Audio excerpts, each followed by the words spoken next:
Hello viewers, so here I am back on camera, classic style for this one then. So Forza Horizon, you've seen the first couple of rally stages in there. I've shown the stages for each section, and so I thought I'd try it out with a wheel. I've had quite a few requests for a wheel. I haven't played Forza Horizon with a wheel since I played the demo, and I thought it was, well, I didn't think it was very well implemented, let's put it that way. I didn't feel any kind of grip. I felt like I was kind of hovering on the surface. And here we are with the rally, and you can see similar here really. The car isn't going where I want it to. You can see it's just not reacting. It's not reacting. There's no spontaneous sort of reaction to the car as you're turning the wheel. You don't feel at all connected to the action. And so I knew a long way before that spin out happened there that it was coming. So there's two options you have. You can lift off the power and regain control of the car, but then what's the point in that? You're not going to be competitive. You need to put your foot down and play like you would with a pad. So I'm trying different techniques here. I'm trying a slow technique to drive it in a sort of track racing way, and I occasionally skip to a more of a rally technique where I try to work the car. But you can see whatever input I put into the wheel, the car seems to take a few seconds to respond. It's just, there's just no spontaneity in the handling at all. So over the jump, look, he just wasn't having it. He wasn't having it, and I'd be interested to know if some of you have had different experiences with the wheel. I mean, some people have said that they can play it with the wheel comfortably, but I can see straight away that yes, you can drive cleanly. I don't necessarily have to have these crashes, but I won't be competitive, so there's no point. You need to be able to get on the power at the same time as you would with the pad and take the same corners flat out that you would as well. Now this is a similar issue with the pad.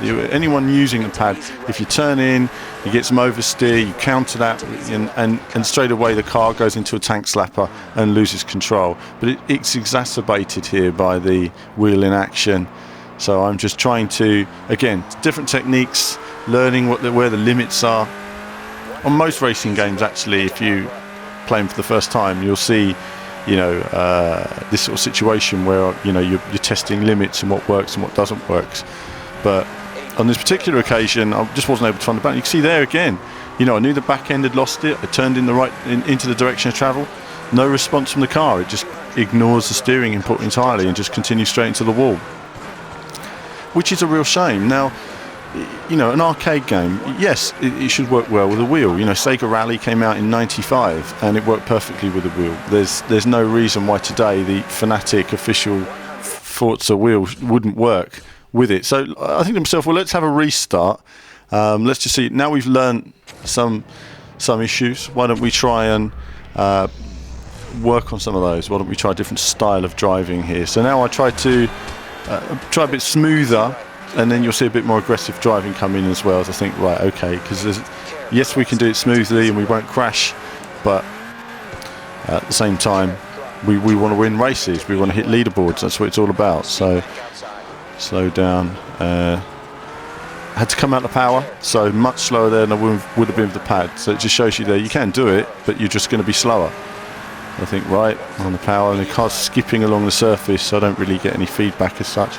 Turning in, trying to be more aggressive there, maybe just cut the grass.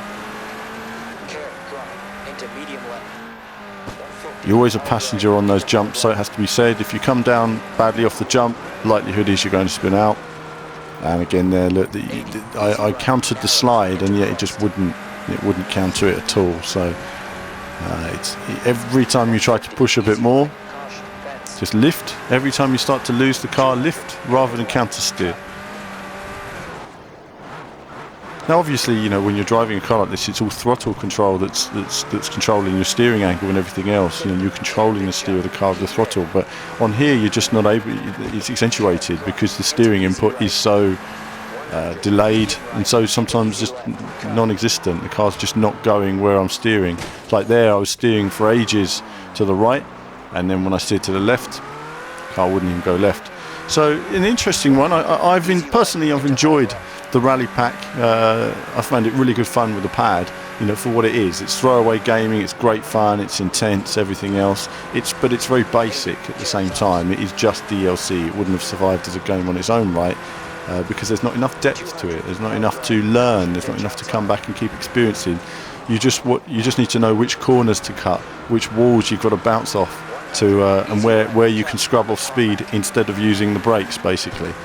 Where the wheel's concerned, it's not been well implemented at all. It's a complete afterthought. And I think that's a shame on a game like this. They could have done so much more with it.